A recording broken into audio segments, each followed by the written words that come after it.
أعوذ بالله السميع العليم من الشيطان اللعين الرجيم بسم الله الرحمن الرحيم الحمد لله المعروف من غير رؤية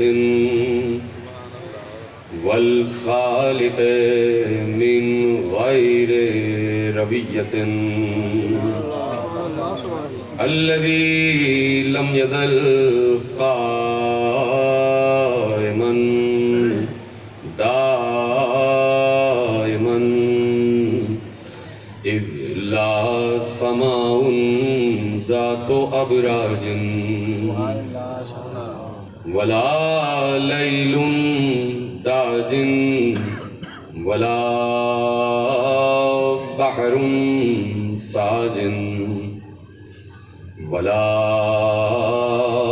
أرض ذات مهاد ولا خلق ذو اعتماد والصلاة والسلام والتحية والإكرام على نبي الرحمة وخازن المغفرة وقائد الخير والبركة ومنقذ العباد من الهلكة سيدنا ومولانا أبي القاسم محمد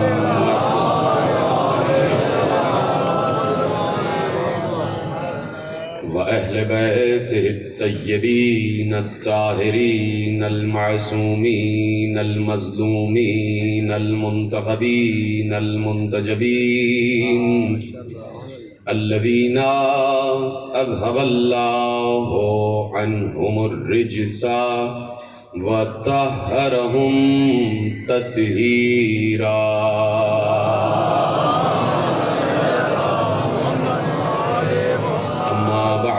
فقد قال الله سبحانه وتعالى في محكم كتابه المجيد وفرقانه الحميد وقوله الحق بسم الله الرحمن الرحيم يا أيها الذين آمنوا اتقوا الله وكونوا مع الصادقين صلوات پڑھیں محمد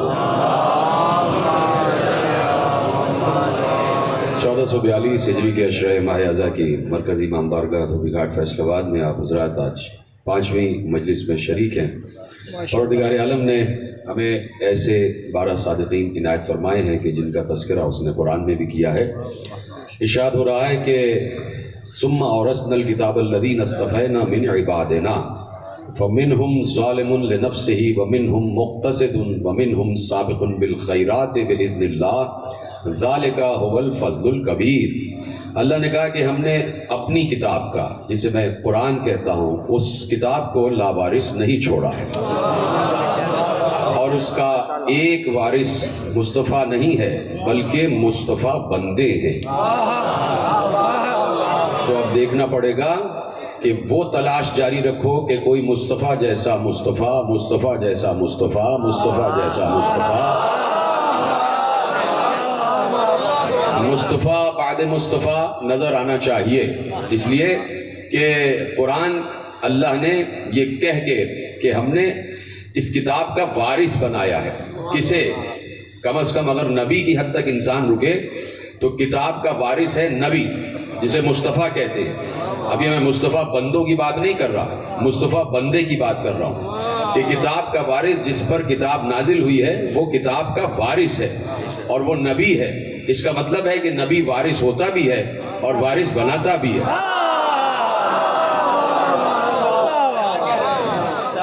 نبی وارث ہوتا بھی ہے اور وارث بناتا بھی ہے، اور اللہ نبی کو وارث بناتا ہے۔ اور اب امت یہ دیکھے کہ نبی کسے وارث بناتی ہے، نبی کسے وارث بناتا ہے۔ امت دیکھے کہ نبی جاتے جاتے کس پر مصطفیت کا تاج سجا کر جاتا ہے. تو اس لیے کہہ دیا کہ ہم نے کتاب کا وارث مصطفیٰ بندوں کو بنایا ہے. ثم اورثنا الکتاب الذین اصطفینا من عبادنا، اپنے بندوں میں سے مصطفیٰ بندوں کو ہم نے کتاب کا وارث بنایا ہے. کتاب کے کچھ دعوے ہیں، کل بھی میں نے کتاب کا ایک وارث کا تذکرہ کیا، اور کتاب کے کچھ دعوے ہیں. اور کتاب کہہ رہی ہے وَعِندَهُ مَفَاتِحُ الْغَيْبِ لَا يَعْلَمُهَا إِلَّا هُوَ، تمام غیب کی چابیاں سب کی سب اس کے پاس ہیں، اور سوائے اس کے جنہیں کوئی نہیں جانتا، کوئی نہیں جانتا. وَمَا تَسْقُطُ مِن وَرَقَةٍ إِلَّا يَعْلَمُهَا، اللہ کہہ رہا ہے کہ کسی بھی شجر سے کوئی پتا ایسا نہیں گرتا جسے اللہ نہ جانتا ہو. وَلَا حَبَّةٍ فِي ظُلُمَاتِ الْأَرْضِ، زمین کی تاریکیوں میں کوئی دانہ ایسا نہیں اگتا جسے اللہ نہ جانتا ہو. وَلَا رَطْبٍ وَلَا يَابِسٍ إِلَّا فِي كِتَابٍ مُبِينٍ، کائنات کا ہر خشک و تر اسی کتاب میں موجود ہے. یعنی یہ کتاب غیب کا علم بھی رکھتی ہے، یہ کتاب جہاں پر جو کچھ ہو رہا ہے وہ جانتی ہے، یہ کتاب زمین کی تہوں کی خبر رکھتی ہے، یہ کتاب آسمان کی بلندیوں کی خبر رکھتی ہے، یہ کتاب چہار سمت کی بلندیوں کی خبر رکھتی ہے. مشرق میں کیا ہو رہا ہے، مغرب میں کیا ہو رہا ہے، شمال میں کیا ہو رہا ہے، جنوب میں کیا ہو رہا ہے، اس کتاب میں سارا علم موجود ہے. اور کہیں پر کوئی خشکی میں ایسا کام نہیں ہو رہا جو اس کتاب کو نہ معلوم ہو، تری میں کوئی ایسا کام نہیں ہو رہا جو اس کتاب میں علم موجود نہ ہو. اس کتاب کا نام ہے قرآن، اور اسے اللہ نے کتاب مبین کہا ہے. اور جب امام مبین کی بات آئی تو کہہ دیا کہ ہم نے اس کتاب کا وارث مصطفیٰ بندوں کو یعنی امام مبین کو بنایا ہے. جب وارث ہے تو وارث کو بھی یہ خبر ہو کہ کائنات کی تاریکیوں میں کون سا دانہ گرا ہے یہ وارث جانتا ہے، کون سا پتا گرا ہے یہ وارث جانتا ہے، انسان کے دل میں کیا ہے یہ وارث جانتا ہے، مسلمان کون ہے وارث جانتا ہے، مومن کون ہے یہ وارث جانتا ہے، منافق کون ہے یہ وارث جانتا ہے. اور جب مومن و منافق کی بات آ گئی تو خود صحابی رسول ابو سعید خدری نے کہا کہ ہم اپنے درمیان میں سے مومن و منافق کو پہچاننے کے لیے ذکر علی کیا کرتے تھے.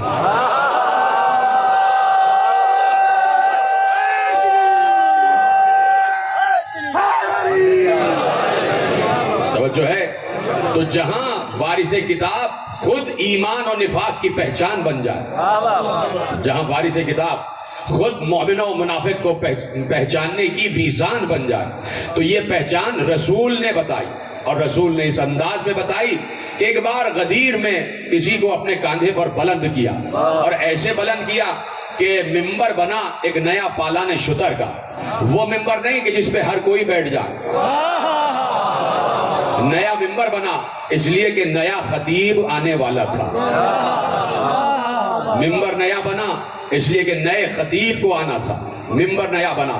پیغمبر نے علی کو اپنے کاندھے پہ بلند کیا ایسے کہ علی کو اپنے سامنے رکھا، اور جب اپنے سامنے رکھا تو خود علی کے پیچھے چھپ گئے، اور علی کے پیچھے چھپ کے کہا کہ من کنت مولا ہو فہذا علی مولا، جس کا میں مولا اس کا یہ علی مولا.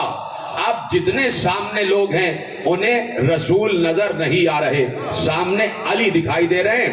پیغمبر نے جاتے جاتے اعلان کر دیا کہ جب بھی میں تمہاری نگاہوں سے پوشیدہ ہو جاؤں تو میرے بعد اگر دیکھنا تو علی ہی کو دیکھنا.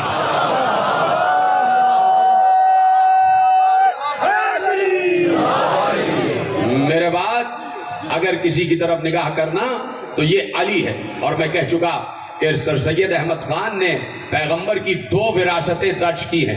خطوط سر سید میں لکھ دیا سر سید نے کہ 2 وراثتیں ہیں پیغمبر کی، ایک ظاہری وراثت اور ایک روحانی وراثت. ظاہری وراثت 3 خلفاء کے پاس آ گئی، اور رسول کی بلا فصل باطنی خطاب خلافت علی کے پاس آئی. تو علی وارث روحانیت علم رسول ہے. بلا فصل کا جو ہمارے یہاں ایک لفظ ہے اس کی کنفیوژن بھی دور ہو جانی چاہیے. سر سید احمد خان نے دور کر دیا کہ خلیفتہ بلا فصل کا مطلب یہ نہیں ہے کہ ہم اس بات سے آشنا نہیں ہیں کہ نبی کے بعد حضرت ابو بکر آئے، ان کے بعد حضرت عمر آئے، ان کے بعد حضرت عثمان آئے، اور چوتھی منزل پر حضرت علی آئے. یہ رسول کی ظاہری خلافت کی ترتیب تھی.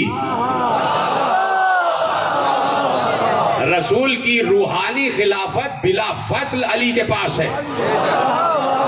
کہاں بیٹھے ہیں آپ؟ رسول کی روحانی اور علمی وراثت یعنی رسول کے علم کا وارث بلا فصل علی ہے. بلا فصل رسول کا علمی خلیفہ، علمی خلیفہ، وراثت علم رسول علی کے پاس ہے. اسی لیے علی نے جب کہا کہ مجھ سے کائنات کی خبریں پوچھو، زمین کی تہوں کے اندر کیا کچھ ہے علی جانتا ہے، آسمان کی بلندیوں پہ جو کچھ ہے علی جانتا ہے، زمین کے راستوں سے زیادہ میں آسمان کے راستوں سے واقف ہوں، اس لیے کہ آیا ہی وہیں سے ہوں، آیا ہی وہیں سے ہوں. زمین کے راستوں سے زیادہ آسمان کے راستوں سے، مشرق مغرب شمال جنوب زمین آسمان، ہر سمت کی خبر، ہر تہ کی خبر، ہر گوشے کی خبر، ہر دل کی خبر، ملائکہ کی خبر، آسمان کے فرشتوں کی خبر، انبیاء کی خبر، ساری خبریں مجھ سے پوچھو. لوگ حیران ہو گئے کہ ایک شخص کیسے علم کا دعویٰ کر رہا ہے جبکہ نہ آدم نے سلونی کہا، نہ نوح نے سلونی کہا، نہ ابراہیم نے سلونی کہا، نہ موسیٰ نے سلونی کہا، نہ عیسیٰ نے سلونی کہا، اور نہ خود مصطفیٰ نے سلونی کہا. کوئی ایسا شخص کیسے ہو سکتا ہے کہ 1,24,000 انبیاء جو علم لے کر آئے ہیں وہ سلونی نہ کہیں اور کوئی منبر کوفہ پر بیٹھ کر سلونی کہہ دے؟ تو علی نے اس فرق کو واضح کر دیا. جیسے ہی سلونی کا اعلان کیا فوراً کہا ھذا لعاب رسول اللہ، یہ رسول کے لعاب کا اثر ہے جو میں نے 13 رجب کو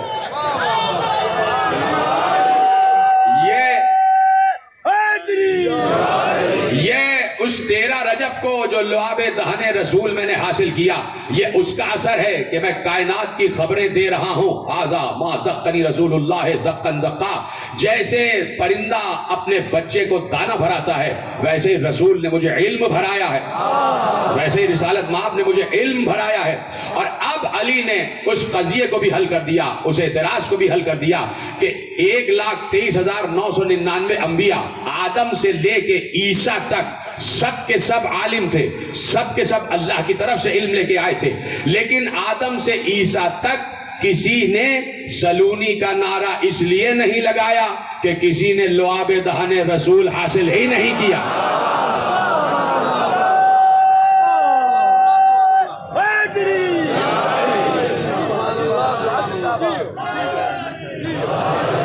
توجہ ہے نا، بات سمجھ میں آ رہی ہے سب کی؟ تو اب یہ ہے علمی وراثت. آج میں نے بہت بڑے مرحلے پر بات کی ہے کہ جہاں پر کنفیوژن ہو جاتی ہے کہ یہ خلیفت ہو بلا فصل کیا ہے، اس میں اہل سنت کنفیوژن کا شکار نہ ہوا کرے. یہ رسول کی روحانی وراثت ہے اور رسول جب سے عالم ہے تب سے خلیفہ علی ہے.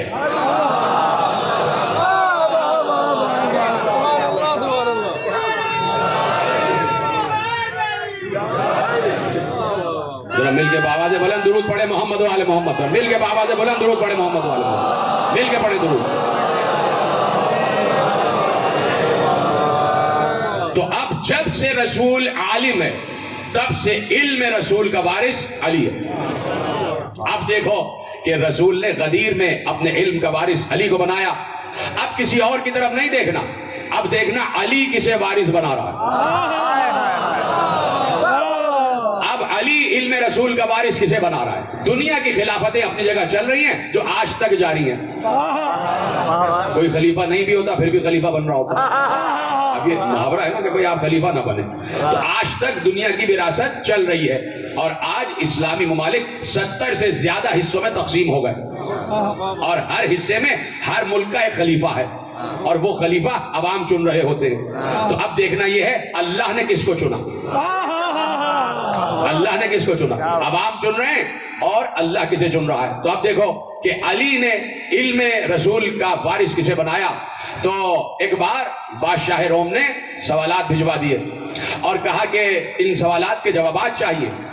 شام والے نے اپنے ایک نمائندے کو کوفے بھیجا اور کہا کوفے میں ایک شخص بیٹھا ہے جو یہ نہیں دیکھتا کہ کون سوال کر رہا ہے، وہ سب کو جواب دیتا ہے. جاؤ کوفیوں کا لباس پہن کے جاؤ اور وہاں جا کر ان سے ان سوالات کے جوابات لے آؤ۔ علی ممبر کوفہ پر بیٹھے ہوئے ہیں اور ایسے میں وہی شخص سامنے سے کھڑے ہو کے کہتا ہے یا علی میں آپ کا چاہنے والا ہوں، کوفے کا رہنے والا ہوں۔ علی نے نگاہ الہی اس پر ڈالی اور فوراً کہا نہ تو کوفے کا رہنے والا ہے نہ میرا چاہنے والا ہے، تجھے جس نے بھیجا ہے وہ مقصد میں جانتا ہوں، سوال تو بتائے گا یا میں بتاؤں؟ اس نے کہا بادشاہ روم نے سوالات پوچھوائے ہیں، سوالات پوچھوائے ہیں۔ سوالات پوچھے گئے تو ایک بار جیسے ہی سوال علی سے پوچھے گئے، علی نے کہا ان سوالات کے جوابات میرا بیٹا حسن دے گا۔ گویا علی نے بتا دیا کہ اب وارث کون ہوگا۔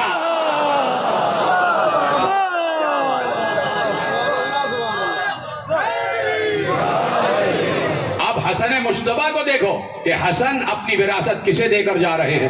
یہ تو پوچھنے کی بات ہی نہیں ہے کہ پیغمبر نے تو پہلے ہی کہہ دیا تھا کہ میں معراج سے آیا تو وہاں میں نے پہلے ہی لکھا ہوا دیکھا تھا ان الحسین مصباح الہدی۔ تو وراثت علم رسول کا اعلان مسلسل جاری اور ساری ہے۔ اب حسین کو دیکھو کہ حسین جاتے جاتے اپنا وارث کسے بنا رہے ہیں۔ تو اس میں بھی کوئی پریشانی کی بات ہی نہیں ہے۔ جب جا رہے تھے رخصت آخر کو تو اپنا امر امامت اپنے بیٹے کو تفویض کر کے گئے کہ اب جو امر وراثت رسول کا جس کے پاس وراثت ہوگی وہ نہ صرف یہ کہ امام ہوگا بلکہ ساجدین کا سردار بھی ہوگا، عابدوں کی زینت بھی ہوگا۔ اب دیکھو کہ زین العابدین کے بعد وہ وراثت علم رسول کس کے پاس آ گئی، وہ وراثت علم رسول کس کے پاس آ گئی؟ تو ایک مرتبہ رسول کے پاس جابر بن عبداللہ انصاری رضی اللہ عنہ بیٹھے ہوئے تھے اور اب پوچھتے ہیں یا رسول اللہ آپ کے کتنے وارث؟ کہا میرے 12 وارث، اور ایک ایک کا نام گنوایا۔ جابر، پہلا علی، دوسرا حسن، تیسرا حسین، چوتھا علی، پانچواں محمد۔ بات جب محمد پہ آئی تو کہا جابر تم اس محمد باقر کا زمانہ دیکھو گے اور جب اس سے ملنا تو کہنا رسول نے تمہیں سلام بھیجا، رسول نے تمہیں جب ملنا محمد باقر میرے وارث سے تو کہنا رسول نے تمہیں سلام بھیجا ہے۔ تو اب جیسے ہی جابر نے سنا کہ رسول نے مجھے ایک امانت دی ہے، ایک وراثت سونپی ہے، تو اب جابر کی عمر طویل ہوتی گئی اور عہد پاہد گزرتا گیا۔ عالم یہ ہو گیا کہ جابر کی بینائی کمزور ہونا شروع ہو گئی، کمزور ہونا شروع ہو گئی۔ بات شروع ہو چکی ہے، آپ کو پتا ہے آج 5 محرم ہے اور 5ویں امام کا تذکرہ۔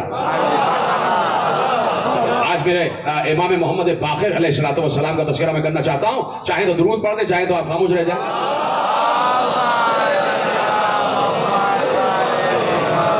اب جابر ہیں اور انتظار باقر ہے، جابر ہیں اور انتظار باقر ہے۔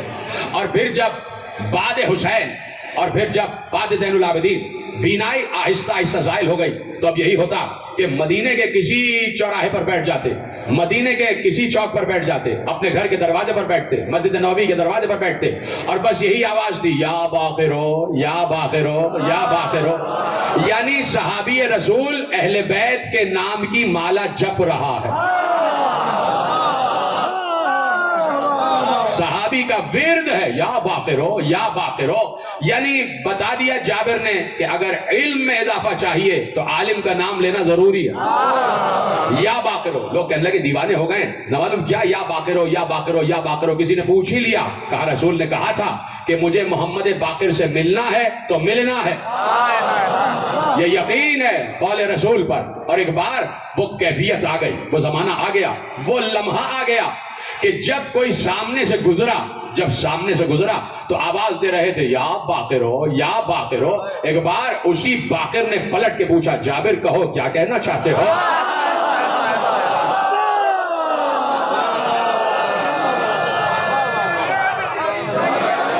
جابر کہو کیا کہنا چاہتے ہو؟ کہا آپ کون؟ کہا جس کو آواز دے رہے وہ باقر میں ہی تو ہوں، وہ محمد کا وارث باقر میں ہی تو ہوں۔ کہا اچھا آنکھوں کی بینائی کم ہے، بہت کم دکھائی دیتا ہے، لیکن اس وقت کہا ذرا زحمت نہ ہو تو ذرا 2 قدم چل کے دکھائیے۔ محمد باقر مسکراتے ہوئے آگے بڑھے کہ آپ ذرا پلٹ کے پیچھے آ کے دکھائیے۔ محمد باقر پلٹ کے پیچھے آئے، کہنے لگے ہاتھ لائیے، چال بھی وہی ہے، رفتار بھی وہی ہے، گفتار بھی وہی ہے۔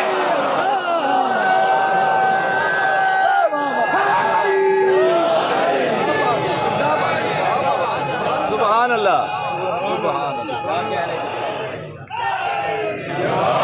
رفتار بھی وہی، گفتار بھی وہی، چال بھی وہی، ڈھال بھی وہی، لہجہ بھی وہی۔ ذرا قریب آ جائیے تو ہاتھوں کو بوسہ دوں، ہاتھوں کو بوسہ دیا، کہا لمس بھی وہی۔ آگے بڑھے، ماتھے کو بوسہ دیا اور کہا کہ شکر ہے خدا کا جس نے مجھے یہ لمحہ دکھایا کہ آپ سے ملاقات ہو گئی۔ اب محمد باقر نے کہا کہ جابر سب کچھ کہہ دیا، ذرا جو جد نے امانت دی تھی وہ تو مجھے دے دو۔ جو میرے نانا نے، جو میرے جد نے امانت دی تھی وہ تو دے دو۔ میرے جد نے جو سلام پہنچایا، جابر رو کے کہتے ہیں ہاں محمد مصطفیٰ نے کہا تھا میرے وارث کو میرا سلام پہنچاؤ۔ تو جہاں پیغمبر نے خود اپنی 5ویں وراثت کا اعلان کر دیا، اسے کہتے ہیں محمد باقر۔ باقر کا مطلب دانے کو شگافتہ کرنے والا، اس لیے مولا کا لقب پڑا باقر العلوم، علوم کے گوشوں کو عام کرنے والا، علوم کے گوشوں کو عام کرنے والا۔ ایک یونیورسٹی کی بنیاد رکھ دی محمد باقر نے، جس کو بام عروج پہ پہنچایا ان کے بیٹے جعفر صادق نے۔ تو علم کی بنیاد، علم کی، تدریس کی، تعلیم کی بنیاد محمد باقر نے مدینے میں یونیورسٹی قائم کر دی، اور پھر وہ علم جو ذات رسالت سے حاصل ہوا وہ عمومی طور پر نشر کیا جانے لگا۔ کتنے عظیم جملے آپ کے حوالے کر رہا ہوں، اور ایسا لگ رہا ہے کہ جیسے میں جی سی یونیورسٹی میں کوئی لیکچر دے رہا ہوں اور اسٹوڈنٹس خاموش بیٹھے سن رہے ہیں۔ توجہ ہے؟ تو علم نشر ہونے لگا اور علم کے گوشے چاروں طرف پھیلنے لگے۔ اسے کہتے ہیں کہ علم کو شگافتہ کرنے والا، کہ علم اب مجتمع نہ رہ جائے، جامد نہ رہ جائے، علم نشر کی منزل پر آ جائے۔ اور پھر جب علم کی بزم سجتی ہے تو یہ نہیں دیکھتی کہ کوئی کافر آ رہا ہے، کوئی مشرک آ رہا ہے، عیسائی بھی آ جائیں، یہودی بھی آ جائیں، جو چاہے آ جائے۔ اور ہمارے علم کی اس تدریسی جامعہ کا سجانے کا مقصد ہی یہ ہے کہ علوم نبوی دیگر حصوں تک اور دیگر ادیان تک بھی پہنچ جائیں، چاہے یہودی آئیں، چاہے عیسائی آئیں، چاہے بت پرست آئیں، سب کو معلوم ہو کہ علم نبوی کیا ہے، علم رسول کیا ہے، علم مصطفیٰ کیا ہے، علم قرآن کیا ہے۔ اور اب جب یہ نشر بڑھی تو جیسے ہی کچھ لوگ معاشرے میں اپنے علم کے ذریعے، اپنی روحانیت کے ذریعے، اپنی عرفان کے ذریعے معاشرے میں اثر و رسوخ حاصل کرتے ہیں تو حکومتوں کو پریشانی ہو جاتی ہے۔ وہ سمجھتے ہیں ہمارے خلاف کام ہو رہا ہے۔ تو جہاں بھی کوئی یہ علم کو یہ سمجھے کہ ہمارے خلاف کام ہو رہا ہے تو وہ خود سمجھ لے کہ وہ جہل ہے، اس لیے کہ علم خلاف جہل کام کرتا ہے۔ اگر اس وقت بھی باقر العلوم علم کی نشر کر رہے تھے اور کسی خلیفہ وقت کو باقر العلوم سے کوئی پریشانی تھی تو وہ چاہے زبان سے نہ کہے لیکن اس نے امام کے خلاف کام کر کے یہ اعلان کر دیا کہ میں جاہل ہوں، یہ عالم ہے۔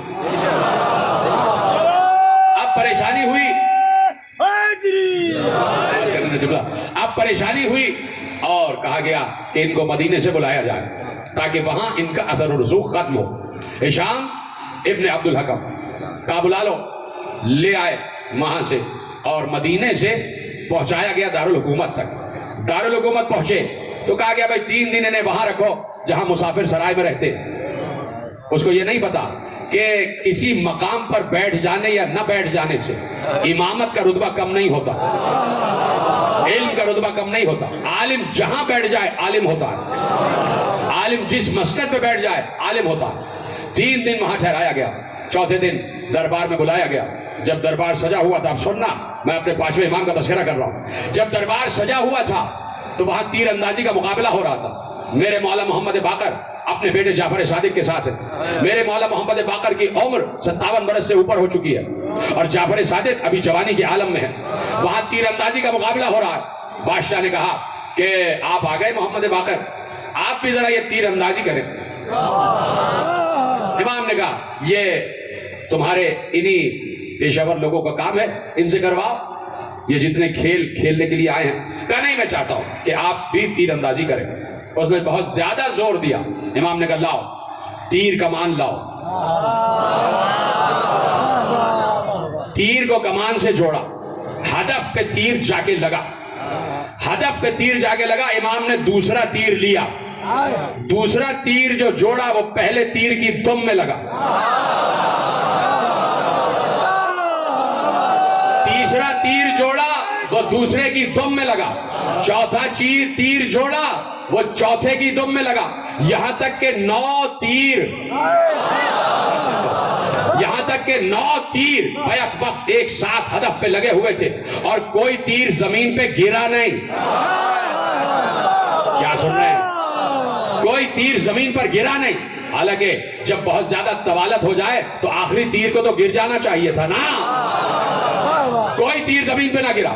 اب یہ پریشان ہو کے، شرمسار ہو کے، خجستہ ہو کے کہتا ہے کہ یہ علم آپ نے سیکھا کہاں سے؟ یہ آپ نے تیر اندازی کا علم کہاں سے سیکھا؟ کہا سنو، جہاں سے آئے ہیں وہاں سے سیکھ کے آئے ہیں۔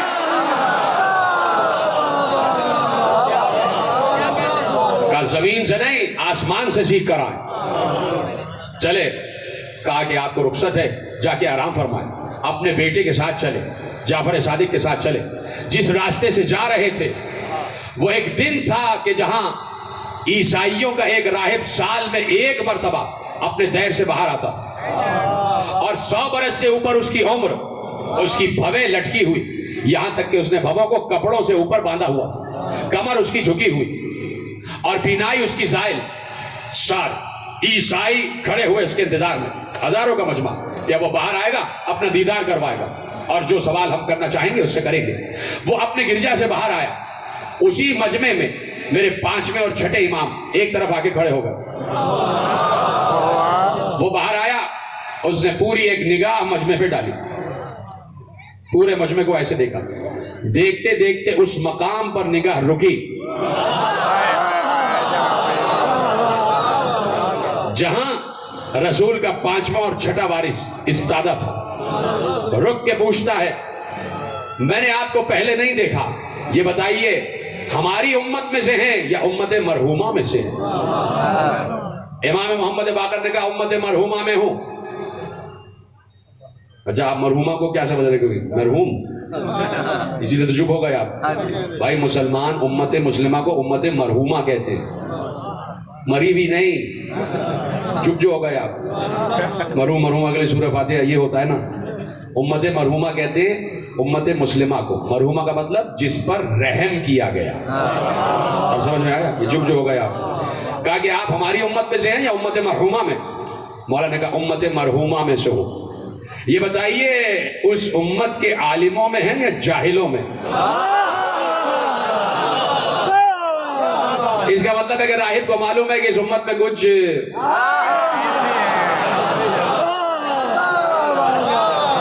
عالموں میں ہیں یا جاہلوں میں؟ امام نے کہا جاہلوں میں سے نہیں ہوں۔ کیا جواب دیا؟ کہا جاہلوں میں سے نہیں ہوں۔ کہا آپ سوال کریں گے یا میں کروں؟ بھائی وراثت علم رسول کی بات آ رہی ہے، جو خلیفہ علم رسول کا ہوگا اس پر تبصرہ ہوتا چلا جا رہا ہے۔ کہا سوال آپ کریں گے یا میں کروں؟ امام نے کہا تم سوال کرو۔ بھائی جو جد نے کہا وہی تو پوتا کہے گا، تم سوال کرو۔ اس نے سوال کیا، اس نے کہا یہ وہ وقت کون سا ہے جو نہ دن میں ہے نہ رات میں؟ کہا وہ طلوع فجر سے طلوع آفتاب کا وقت ہے، جو جنت کی ساعتوں میں سے ایک ساعت ہے۔ یہ وہ وقت ہے کہ جب بیمار کو ہوش آ جاتا ہے، جب بے قرار کو قرار آ جاتا ہے، اور رات بھر کے جاگے ہوئے کو نیند آ جاتی ہے۔ یہ وہ وقت ہے جو جنت کا وقت ہے۔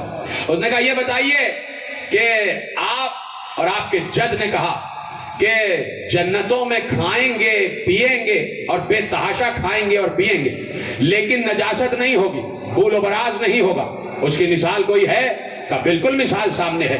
بچہ 9 مہینے ماں کے پیٹ میں رہتا ہے، کھاتا بھی ہے پیتا بھی ہے، کوئی نجاست نہیں ہوتی۔ جی سلامت رہے، یہ پیچھے جتنے حضرات بیٹھے ہیں۔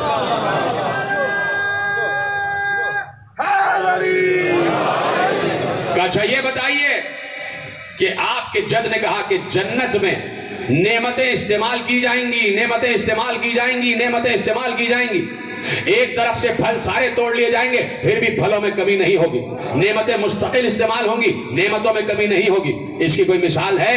کا مثال ہے، ایک چراغ جلا لو، اس ایک چراغ کی رو سے 1000 چراغ جلاؤ، اس کی لو میں کمی نہیں ہوگی، اس چراغ کی لو میں کمی نہیں ہوگی۔ وہ سوالات کرتا جا رہا ہے، امام جواب دیتے جا رہے ہیں۔ اس نے کہا یہ بتائیے جنت کے دروازے کا جو تالا ہے وہ کیا ہے اور اس کی چابی کیا ہے؟ کہا جنت کے دروازے کا تالا ہے شرک اور اس کی چابی ہے لا الہ الا اللہ۔ ایک دم جھٹک کے پوچھتا ہے، اب سننا کیا جواب ہے، اور جس کے لیے میں نے کہا کہ وراثت علم رسول کیسے جا رہی ہے اور کہاں کہاں پہنچی ہوئی ہے۔ جب سارے سوال کے جواب ہو گئے تو اب ایک دم کھڑے ہوتا ہے، لرزتا ہوا، اور ہاتھ اٹھا کے کہتا ہے یہ بتائیے کیا آپ محمد نبی ہیں؟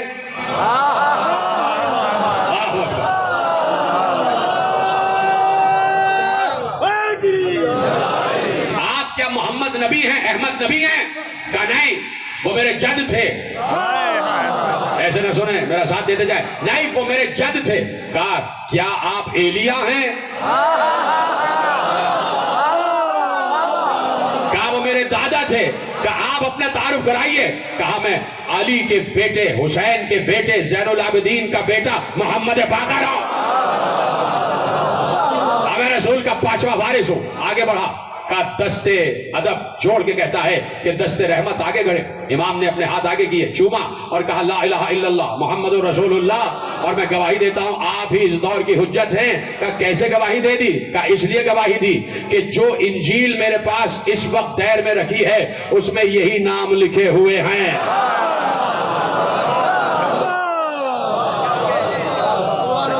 تو وراثت علم رسول نہ توریت سے محب ہے، نہ انجیل سے محب ہے، نہ قرآن سے محب ہے۔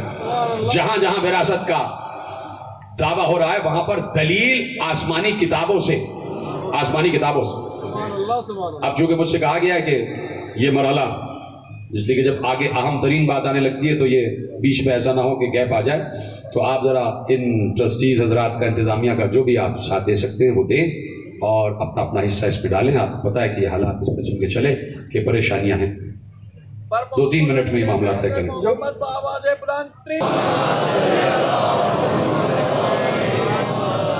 باز بلند درود پڑھے محمد و آل محمد۔ آپ پہنچ رہے سب تک انشاءاللہ سب میرے ساتھ ہیں۔ تو وراثت ہے علم رسول کی جس کا تذکرہ ہو رہا ہے، اور چونکہ پہلا ہی صادق ہے تو سب صادق، اور جس کی صداقت کی گواہی اور اقرار تو کفار مکہ نے بھی کیا کہ کیا میں جھوٹ بولتا ہوں؟ کہا نہیں، آپ صادق اور امین بھی ہیں۔ اب جتنے آئیں گے وہ صادق بھی ہوں گے اور امین بھی ہوں گے، اور جس منزل کمال پر مصطفیٰ ہوں گے اسی منزل کمال پر ہر مصطفیٰ کا وارث ہوگا۔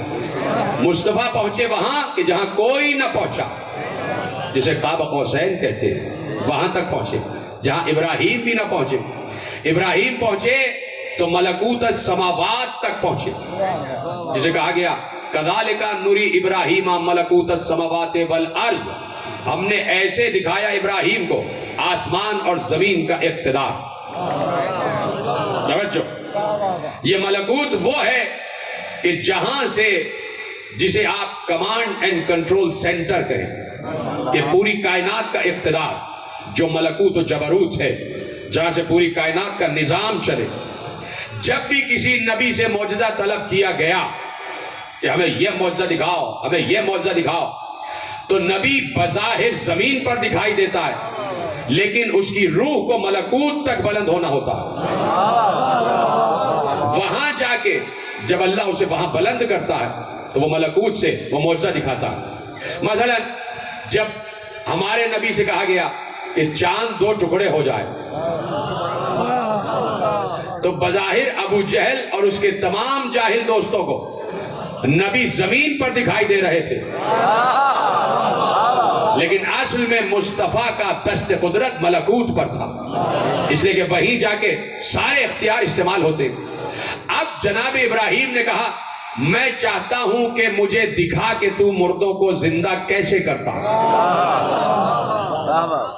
تو اللہ نے کہا 4 پرندوں کو جمع کرو، ایسے ایسے کرو، سنی بھی بات ہے، اور آواز دو، جیسے ہی تم آواز دو گے وہ پرندے سارے آ جائیں گے اور زندہ ہو جائیں گے۔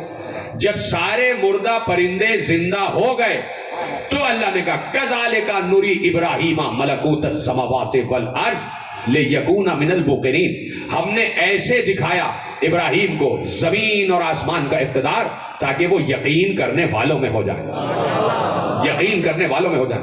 اس سے پتہ چلا کہ ابراہیم بیٹھے تھے زمین پر، کہاں چلے گئے آپ؟ بیٹھے تھے زمین پر، لیکن اس وقت ملکوت تک پہنچے ہوئے تھے کہ جس وقت مردہ پرندوں کو زندہ کر رہے تھے، ملکوت تک پہنچ گئے، بات آ گئی، برسا برس گزر گئے، امام باقر علیہ السلام بیٹھے ہوئے ہیں اور ایک شخص آیا اور آ کر دو زانو ہو کے بیٹھ گیا، دست ادب جوڑ کر بیٹھ گیا، زانو ادب جوڑ کر بیٹھ گیا اور کہتا ہے ایک سوال ہے۔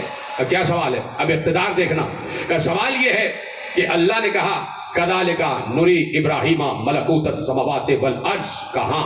اللہ نے کہا میں یہ پوچھنا چاہتا ہوں کہ اللہ نے ملکوت کیسے دکھایا؟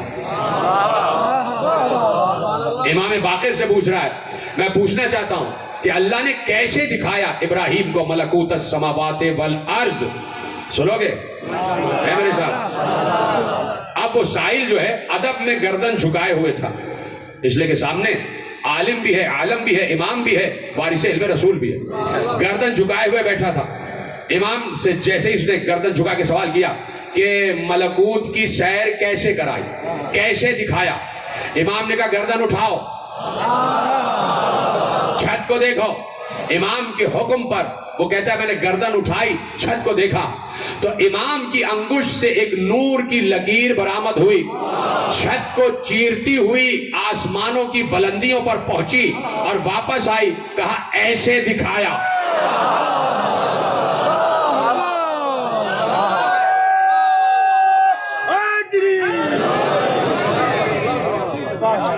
کیسے دکھایا؟ آپ کہیں گے یہ کیا بات ہو گئی؟ اب آخری جملے فضائل کے اعتبار سے کہ جس وقت ملکوت پر پہنچے ابراہیم تو وہاں روایت نے لکھ دیا کہ ابراہیم جب ملکوت کا مشاہدہ کر چکے تو ابراہیم نے وہاں 5 انوار دیکھے جو اللہ کی تسبیح کر رہے تھے۔ جناب ابراہیم نے اللہ سے پوچھا پروردگار یہ 5 کون؟ آواز آئی ہم تو اس انتظار میں رہتے ہیں کوئی پوچھے اور ہم بتائیں۔ میں محمود ہوں، یہ محمد ہے، میں علی اعلیٰ ہوں، یہ علی ہے، میں فاطر السماوات والارض ہوں، یہ فاطمہ ہے، میں محسن ہوں، یہ حسن ہے، میں قدیم الاحسان ہوں، یہ حسین ہے۔ خوش ہو گئے جناب ابراہیم۔ پھر دیکھا کہ ان 5 کے گرد 9 انوار اور ہیں۔ کہ پروردگار یہ 9 کون؟ کہا یہ حسین کی نسل میں آنے والے 9 امام، انہی میں تو باقر بھی ہے نا۔ کہ حسین کی نسل میں آنے والے 9 امام۔ اب جو جناب ابراہیم نے مزید غور سے دیکھا تو ایک بار دیکھتے ہیں کہ ان 14 کے گرد لاکھوں انوار طواف کر رہے ہیں، طواف کر رہے ہیں، لاکھوں انوار۔ جناب ابراہیم نے پوچھا پروردگار یہ انوار کون؟ کہا یہ علی کے شیعہ۔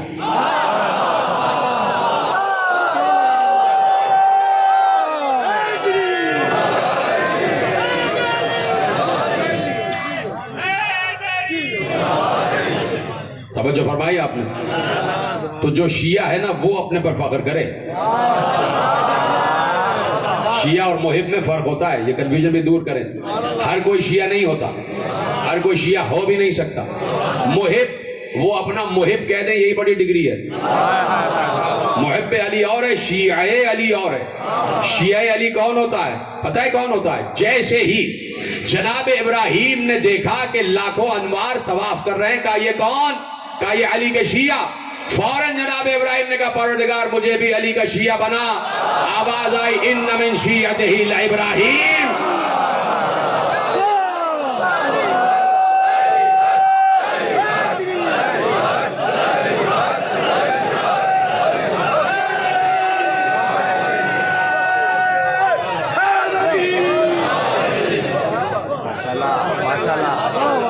علی کا شیعہ اس مرتبے کا ہوتا ہے.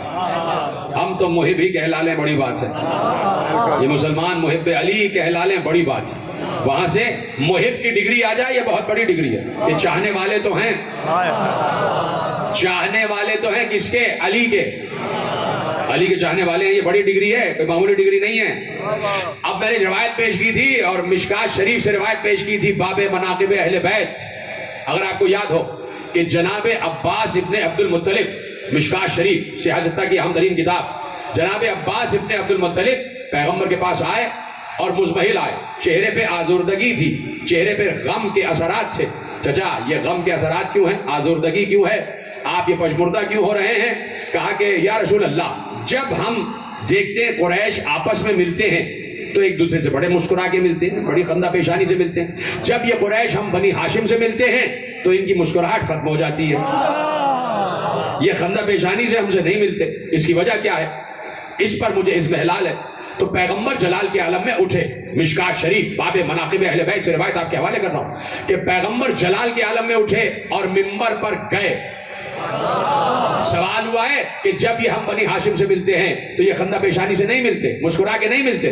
تو پیغمبر کو جلال آ گیا, منبر پہ گئے اور منبر پر بیٹھ کر اصحاب تشریف فرما ہے اور اصحاب کے سامنے اپنے چچا کو مخاطب کر کے کہا چچا جو آپ بنی ہاشم سے میرے اور اللہ کے لیے محبت نہ کرے اس شخص کے دل میں ایمان کبھی داخل نہیں ہو سکتا. اس شخص کے دل میں ایمان داخل نہیں ہو سکتا. اور اب پیغمبر نے حدیث آگے بڑھائی اور راوی نے لکھ دیا کہ پیغمبر نے کہا کہ جو قریش میں سے علی سے دشمنی رکھے, جو قریش میں سے علی سے دشمنی رکھے وہ یہودی ہے. جو عرب میں سے علی سے دشمنی رکھے وہ مجہول النسب ہے, اس کا شجرہ نہیں. اور کوئی عام انسان جو علی سے دشمنی رکھے وہ شقی ہے, ازلی ہے, وہ قاتل ہے, وہ دہشت گرد ہے. تو پیغمبر نے میزان بتا دیا. تو اس لیے میں کہہ رہا ہوں کہ محب ہی ہو جائیں بڑی بات ہے. کم از کم یہ تو کہہ سکتے ہیں کہ شجرہ اچھا ہے, کم از کم یہ تو کہہ سکتے ہیں کہ مجہول النسب نہیں ہے, کم از کم یہ تو کہہ سکتے ہیں کہ ہم شقی نہیں, شقاوت کرنے والے نہیں ہیں, ظلم کرنے والے نہیں ہیں. تو جہاں ظلم نظر آ جائے, جہاں شقاوت نظر آ جائے, سمجھ لینا اہل بیت کی محبت نہیں ہے. اس لیے کہ پیغمبر سے کسی نے پوچھا تھا کہ اسلام کی بنیاد کیا ہے؟ پیغمبر نے کہا کہ لِكُلِّ شَيْءٍ أَسَاسٌ وَأَسَاسُ الْإِسْلَامِ حُبُّنَا أَهْلَ الْبَيْتِ. اسلام کی بنیاد اہل بیت کی محبت ہے. عالم اہل سنت نے اس حدیث کو محفوظ کیا ہے. صالح کشفی, ترمذی, سنی الحنفی نے مناقب مرتضوی میں اس حدیث کو کئی حوالوں سے محفوظ کیا ہے کہ لِكُلِّ شَيْءٍ أَسَاسٌ وَأَسَاسُ الْإِسْلَامِ حُبُّنَا أَهْلَ الْبَيْتِ. ہر شے کی ایک بنیاد ہوتی ہے اور اسلام کی بنیاد اہل بیت کی محبت پر ہے. اس لیے کہا کہ میرے اہل بیت سے محبت کرو تاکہ انسان کی انسانیت برقرار رہے, تاکہ شقاوت دل میں نہ آ جائے, تاکہ ظلم و بربریت دل میں نہ آ جائے, تاکہ کسی صحرا میں کسی کاروان اور قافلے کو لوٹ نہ لو, کسی مسافر کو اس کے بچوں کے سامنے ذبح نہ کر دو. اس لیے کہا کہ میرے اہل بیت سے مودت ہو, محبت ہو اور ان کی معرفت رکھو. اس لیے ہے عالم اسلام اس بات کو نوٹ کر لے, اس لیے ہے یہ ماہ محرم, تاکہ اہل بیت کا تعارف و تعریف ہو جائے اور پیغمبر کی اس حدیث, وہ حدیث جو پیغمبر نے محبت اہل بیت کی کہی, وہ دلوں میں ثبت ہو جائے. اور انسان کے دل میں جب محبت اہل بیت آ جائے تو وہ انسان ہی نظر آئے. اس کا مطلب ہے کہ کربلا میں جو سامنے تھے وہ انسان نہیں تھے جنہوں نے حسین کے بچوں پر پانی بند کیا. جو درپے تھے حسین اور ان کے انصار کو ذبح کرنے کے لیے, ایسا نہیں تھا کہ وہ جانتے نہیں تھے کہ یہ کون ہے. بار بار حسین پوچھ رہے تھے, جانتے ہو میں کون ہوں؟ میں نبی کی بیٹی کا بیٹا ہوں.